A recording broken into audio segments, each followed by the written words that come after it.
Everybody fucking jump.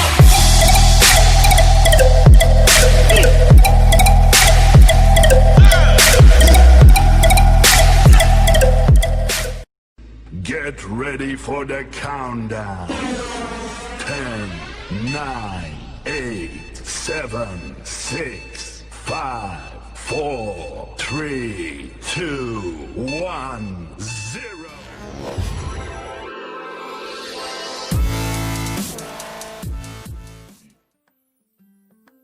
Bismillahirrahmanirrahim. Assalamualaikum warahmatullahi wabarakatuh. Alhamdulillahi rabbil alamin. Wassalatu wassalamu ala asrafil anbiya'i wal mursalin wa ala alihi wa sahbihi ajma'in. Allahumma salli wa sallim wa barik ala sayyidina Muhammad wa ala ali sayyidina Muhammad. Rabbi shrah li sadri wa yassir li amri wahlul 'uqdatan min lisani yafqahu qawli, amma ba'du. Yang saya hormati dosen pengampu mata kuliah media pembelajaran, yaitu Ibu Dr. Hajjah Hilda Aini Syifa MAG. Semoga beliau selalu diberikan oleh Allah Subhanahu wa taala lindungan serta kesehatan. Kemudian yang saya hormati pula yaitu seluruh rekan mahasiswa Pendidikan Agama Islam kelas 4E Universitas Islam Negeri Sunan Gunung Jati Bandung.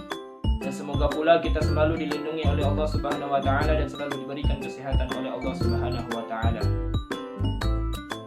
Baik, teman-teman dan ibu dosen yang saya hormati, di sini saya akan menjelaskan tentang media pembelajaran berupa audio visual dan saya mengambil materi tentang bacaan salat, yaitu dimulai dari takbiratul ihram, ruku', i'tidal, sujud, duduk antara dua sujud, kemudian diakhiri dengan salam. Maka untuk itu kita semua mari menyaksikan bersama-sama mengenai audiovisual yang ditujukan kepada jenjang pendidikan, yaitu sekolah dasar atau siswa SD, baik itu dari kelas 1 sampai kelas 3, walaupun sebetulnya kelas 1 dan kelas 3 ini sudah sebagian saya lihat sudah ada yang mengetahui tentang bacaan-bacaan salat. Tapi mudah-mudahan dengan ini semua bacaan-bacaan salat khususnya kita ajarkan dari kecil, mudah-mudahan dapat memberikan dampak positif bagi siswa sekolah dasar tersebut. Untuk itu mari kita masuk ke materi dan selamat menyaksikan. Gerakan sholat yang pertama yaitu berdiri tegak menghadap kiblat dan membaca niat. Kemudian takbir sambil membaca Allahu Akbar. Lalu bersedekap membaca doa iftitah, kemudian membaca surat Al-Fatihah dan surat-surat pendek dalam Al-Quran lainnya. Ruku' sambil membaca Subhana Rabbiyal Azimi wa bihamdi sebanyak 3 kali. I'tidal bangun dari ruku' membaca Sami Allahu liman hamidah, lalu berdoa membaca Rabbana lakal hamdu. Sujud dengan membaca Subhana Rabbiyal a'la wa bihamdi sebanyak 3 kali. Duduk di antara 2 sujud dan membaca doa Rabbighfirli warhamni wajburni warfa'ni warzuqni wahdini wa'afini wa'fu anni. Sujud lagi membaca Subhana Rabbiyal a'la wa bihamdi sebanyak 3 kali. Tahiyat awal dan kemudian tahiyat akhir. Perhatikan cara duduk dan jari telunjuknya. Diakhiri mengucap salam dengan tengok kanan dan tengok kiri.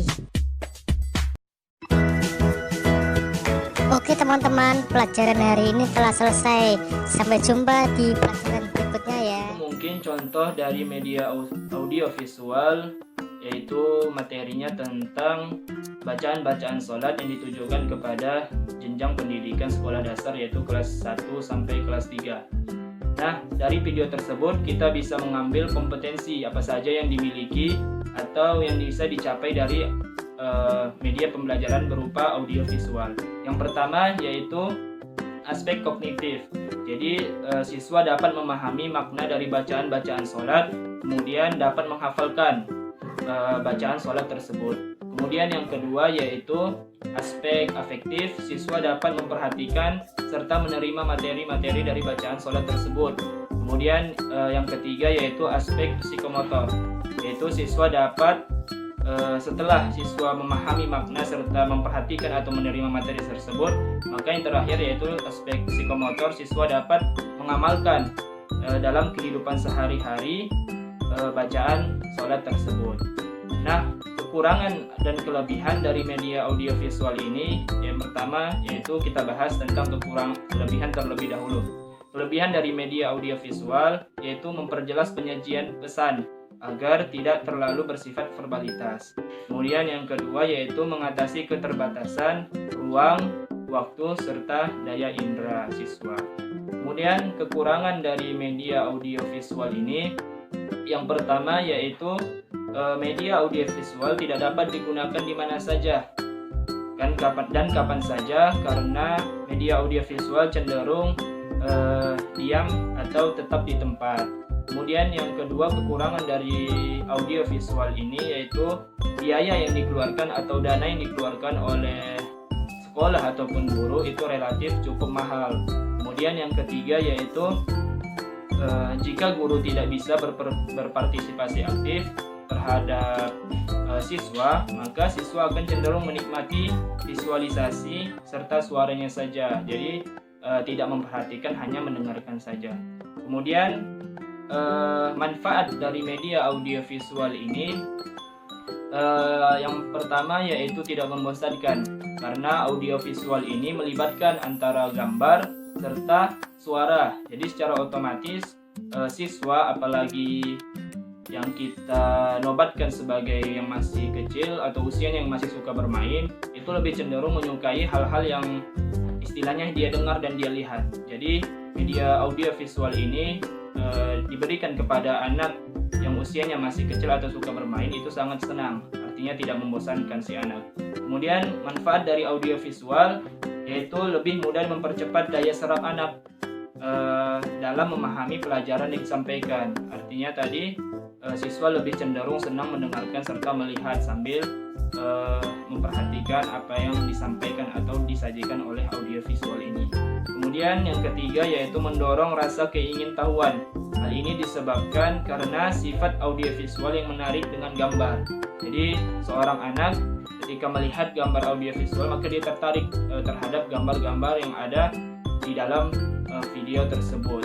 Kemudian yang terakhir yaitu manfaat dari audiovisual, yaitu mempermudah dalam menyajikan serta menerima pembelajaran maupun informasi, serta bisa menghindarkan salah pengertian. Baik, mungkin sekian dari saya. Jika ada kesalahan dan kekurangan, saya mohon maaf karena saya juga masih dalam tahap proses belajar. Saya tutup dengan salam, mudah-mudahan kita semua selalu diberikan kesehatan oleh Allah Subhanahu wa taala. Semoga kita juga dapat memohon kepada Allah agar seluruh kegiatan kita selalu diberikan kebaikan oleh Allah Subhanahu wa taala. Sekian dari saya. Wassalamualaikum warahmatullahi wabarakatuh.